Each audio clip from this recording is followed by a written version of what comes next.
वो अपने आग पे रोशन करके जो है वो कीमे से कबाब बना रहा था, तभी एक साहब दिल्ली किया और कहने लगे कि एक मिसरा है, इस पे तजमीन लगा दीजिए। कबाब तैयार होते उन्होंने मिसरा लगा दिया। क्या मिसरा था? शराब सीख पे डाली, कबाब शीशे में। उन्होंने कहा मिसरा लेते जाइए। किसी के आते ही साकी के होश ऐसे उड़े, कबाब सीख पे डाला, शराब सीख पे डाला, कबाब शीशे में। और उसके बाद में वो हुसैनाबाद में गया। अब जब हुसैनाबाद में गया तो वहां पे देखा कि तालाब सूखा हुआ है और उसके बाद जो है वो दरिया सूखा हुआ है और उधर जो है वो नालों में पानी भरा हुआ है। तो कहा कि एक मिसरा दिल्ली से आया है, उस पर मिसरा लगा दिए, तजमीन लगा दिए। मिसरा ये था कि साहब मछलियां दश्त में देखी हैं, हिरन पानी में। अब उसमें मिसरा लगा दिया कि अश्क से दश्त भरे, आह से सूखा दरिया, मछलियां दश्त में देखी हैं, हिरन पानी में। ऐसे ही साहब एक जगह जो है उस्ताद नासिक थे और वो जो है वो खाना खा रहे हैं तो नवाला गुलूगीर हो गया। तो फिर वो उनके यहाँ जो कनीज थी उसने कहा कि साहब ऐसा क्यों हो रहा है? कहा मिसरा फंस गया है और वो मिसरे पे तजमीन नहीं हो रही है। जब तक मिसरा पूरा नहीं हो जाएगा, एक मिसरा और नहीं लग जाएगा, मैं खाना नहीं खाऊंगा। कहा आप तनाउल फरमाए सुफरा, मैं मिसरा लगा देती हूँ। मिसरा ये था कि साहब ख्वाब में, शाम रात को ख्वाब में देखा कि गुहर में तिनका, उसने मिसरा लगा दिया, कनीज ने मिसरा लगा दिया। और अजीब गरीब मिसरा शाम को उसने किया था, दूरे दंदा में खिलाल, रात को ख्वाब में देखा कि गुहर में तिनका। एक बार लखनऊ में मिसरा हुआ कि साहब इसलिए तस्वीरें जाना हमने बनवाई नहीं। एक मौलाना साहब गए और जब मौलाना साहब गए तो उन्होंने, साहब हफीज भाई सुनिए, उन्होंने कहा मिसरा मैं क्या लगाऊं? तजमीन लगाई कि बुत परस्ती दीन अहमद में कभी आई नहीं, इसलिए तस्वीरें जाना हमने बनवाई नहीं। और उसी मिसरे पे साहब एक आशिक गया। अब उसके बाद में आशिक ने, शायर ने जो है मिसरा लगाया और कहा एक से जब दो हुए तब लुत्फे यकताई नहीं, इसलिए तस्वीरें जाना हमने बनवाई नहीं। एक अंधा शायर वहां गया, उसने मिसरा लगाया कि हम में बीनाई नहीं और इसमें गोयाई नहीं, इसलिए तस्वीरें जाना हमने बनवाई नहीं। एक मेरे जैसा गरीब शायर पहुंच गया, फूटी कौड़ी उसके जेब में थी नहीं, उसने कहा कि मांगता पैसे या मुसव्विर जेब में पाई नहीं, इसलिए तस्वीरें जाना हमने बनवाई नहीं। हजरात, मैं ये सब बातें खामखा नहीं कर रहा हूँ, थोड़ा घुमा फिरा के बात कहने का आदी हूँ और मैं बड़े एतमाद से अपनी बात कहता हूँ हमेशा, इसलिए अर्ज करूँ। अब एक बार उस्ताद मोमिन खां के पास हजरते असदुल्लाह खां गालिब आए और उनके दो मिसरे थे।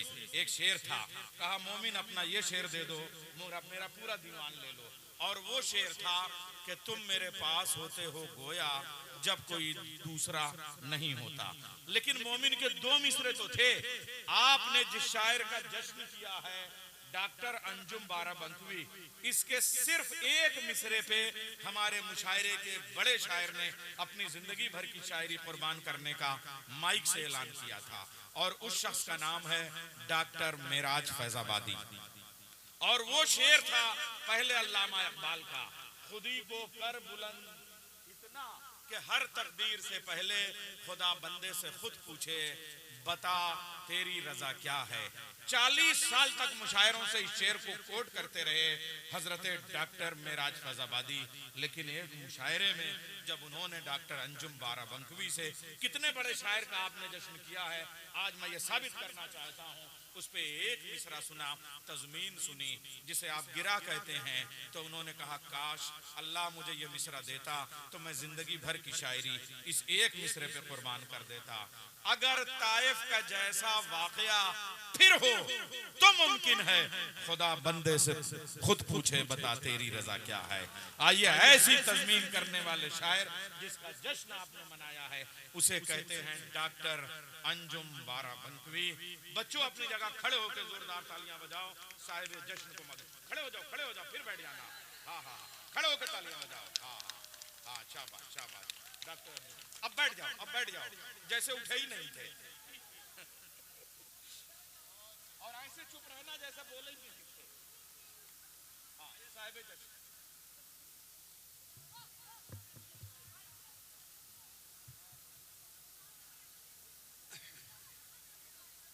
अस्सलाम वालेकुम।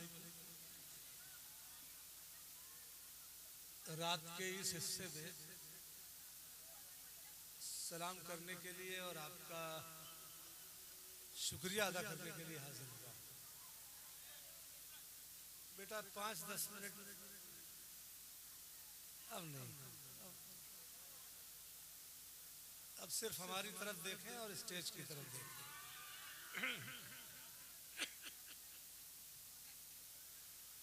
मैं सबसे पहले अपना अवलीन फरीज़ा समझता हूँ कि मोहतरम हफीज़ साहब का, उनकी तंजीम का, रिजवान साहब का, उन तमाम लोगों का दिल की गहराइयों से शुक्रिया अदा करूँ कि उन्होंने मेरा जश्न किया। कैसे फैसला किया ये तो मैं नहीं बता सकता, मगर उनका शुक्रिया अदा करना मेरा फ़र्ज़ है। उन्होंने मुझे ख़रीद लिया, मैं उनका मक़रूज़ हो गया। सिर्फ दुआ कर सकता हूँ कि परवरदिगार उनकी ज़िंदगी में, उनकी सेहत में हर तरह से अच्छाइयाँ और बरकतें अता फरमाए। फिर उन लोगों का शुक्रिया जो मेरे जश्न में शरीक हैं, मेरे दोस्त जौहर कानपुरी, मेरी दोस्त बहन शबीना अदीब, फैज़ कुमार, प्रोफेसर अब्बास रज़ा नैयर साहब। जब इनसे कलाम के लिए मैं गुजारिश करूंगा तो मैं कुछ अर्ज करूंगा इनके सिलसिले में। अपने भाई फजल इनाम मदनी, तौकीर कर्रार, ज़मीर फर्रुख, तारिक जिलानी साहब, हमारे बहुत अच्छे दोस्त हाफिज़ हारून साहब, इन सब का शुक्रिया अदा करता हूँ कि इनकी मोहब्बतें हमारी ज़िंदगी का असासा है। आप सबकी मोहब्बतें हमारी ज़िंदगी का वो कीमती असासा हैं जो हमको तादेर, रोशन और चमकदार रखता है।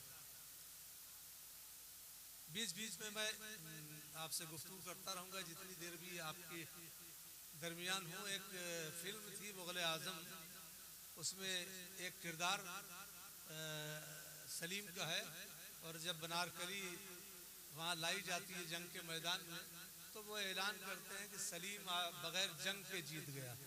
तो मेरी भी कैफियत तकरीबन ये है कि मेरा जश्न है और बग़ैर पढ़े हुए मैं जीता हुआ हूँ, इसलिए कि जो बहुत अच्छा है, वाह वाह वाह। इतनी ख़वातीन हमारी माँ बहनें, कोई 30-35 बरस के बाद मैंने इतनी कसीर तादाद में औरतों को, बहनों को, अपनी माओ को किसी ऐसी तहजीबी जगह पर मुशायरे के पांडाल में देखा है, आंखें चमक चमक गई कि काश तो पुराना ज़माना फिर से पलट आए। ये जाहिर है कि ये एक तहजीबी इदारा है जो धीरे धीरे आखिरी सांसें ले रहा है, ऐसा लोग कहते हैं, मगर वो है बात नहीं, सांसें नहीं। अगर आखिरी ले रहा होता तो ये बच्चे जो बैठे हैं, जो ये हमारा मुस्तकबिल होंगे, यहीं से सब कुछ सीख के जाएंगे। मैं इनकी लिए भी दुआ करता हूँ और कुछ तालिब इल्माना कोशिशें। अक्सर ये होता है कि मुशायरे में उस वक्त कलाम पढ़ने की नौबत आती है कि पुराना सुना के फिर मेरे अजीज़ों को, मेरे भाइयों को भी शिकायत होती है कि वो कुछ नया सुनाना है, वो नया याद भी नहीं रहता है, इसका ऐसा हो जाता है कि उस हिस्से में सुनाते हैं। मगर मैं कोशिश करता हूँ। ये हमारी सब बहनें जो गज़ल की तरफ अब अपने मुस्तकबिल को मज़ीद रोशन कर रही,